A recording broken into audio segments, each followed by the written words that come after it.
विरोधकांकडे कोणताच मुद्दा नसल्यामुळे बाहेरचा उमेदवार हा मुद्दा पुढे करतायत। काश्मीरचे गुलाम नबी आझाद इथून निवडून येऊ शकतात, तर आपण का जिल्ह्याची लेक आहोत, असं यवतमाळ वाशिम मतदारसंघातील महायुतीच्या उमेदवार राजश्री पाटील यांनी म्हटलंय। सामाजिक कार्यातून आपण जिल्ह्यामध्ये सतत कार्यरत आहोत। आपली इथे शेती आहे ती आपणच करतो, त्यामुळे बाहेरची असल्याचा मुद्दा मतदारांनीच खोडून टाकलाय, असंही त्या म्हणाल्या। त्यांच्याशी संवाद साधलाय निलेश फाळके यांनी। आपल्यासोबत आहेत महायुतीच्या उमेदवार राजश्री पाटील। ताई, आज प्रचाराचा मुखप्रचार आज संध्याकाळपासून चालू होत आहे, शेवटचा दिवस आहे, काय सांगा? आनंद आहे की मतदारसंघातल्या सगळेच्या सगळे तालुके कव्हर करता आले, सगळ्या सर्कलला जाता आलं आणि सगळ्या कार्यकर्त्यांच्या गाठीपेटी घेता आल्या। बऱ्यापैकी अनेक गावांपर्यंत पोहोचता आलेलं नाही आहे, याची खंत मनाशी राहील, परंतु जनतेने आशीर्वाद दिल्यावरती येणाऱ्या 5 वर्षात काम करताना या प्रत्येक गावापर्यंत पोहोचून त्यांच्या समस्या सोडून त्यांच्यासाठी काम करण्याचा मी या ठिकाणी निर्धार केलेला आहे।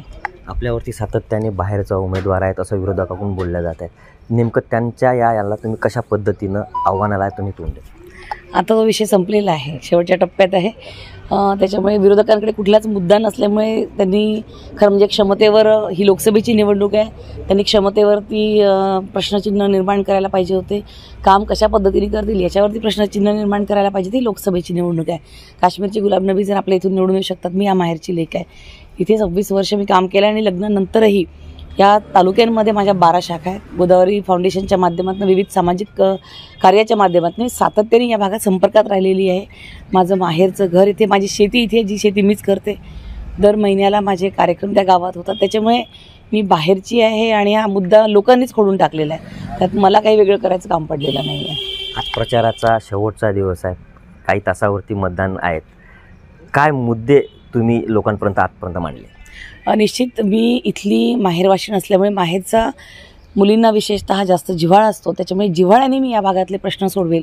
आपल्या या मतदारसंघाला लागलेला मागासलेपणाचा शिक्का मोडून टाकणं, कारण ते शेवटी माहेरला कुठलाही कलंक लागलेला आवडत नाही मुलींच्या जातीला, त्याच्यामुळे निश्चित हा मागासलेपणाचा शिक्का मोडून टाकण्यासाठी या ठिकाणी औद्योगिक क्षेत्रात काम करणे, शेतकऱ्यांचा हा आत्महत्याग्रस्त जिल्हा म्हणून जी ओळख आहे ती पुसून टाकण्यासाठी शेतकऱ्यांसाठी काम करणे, सिंचनावरती काम करणे, हे प्रामुख्याने माझ्यासाठी काम करणारे हे प्रश्न सोडवण्यासाठी मी काम करेल, हे मुद्दे मी जनतेपर्यंत पोहोचवलेले आहेत। आज मुख्यमंत्री पुन्हा आपल्या प्रचारासाठी वाशिममध्ये येत आहे, आनंदाची गोष्ट आहे।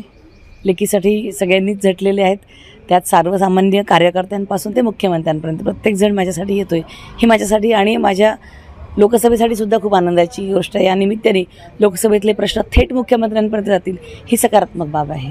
धन्यवाद। निश्चितच आपण जर पाहिलं तर आज प्रचाराचा शेवटचा दिवस आहे, आज संध्याकाळपासून मुखप्रचार होत आहे, ते घेऊन लोकांसमोर जात आहे। निलेश फाळके, एबीपी माझा, यवतमाळ। एबीपी माझा, उघडा डोळे बघा नीट।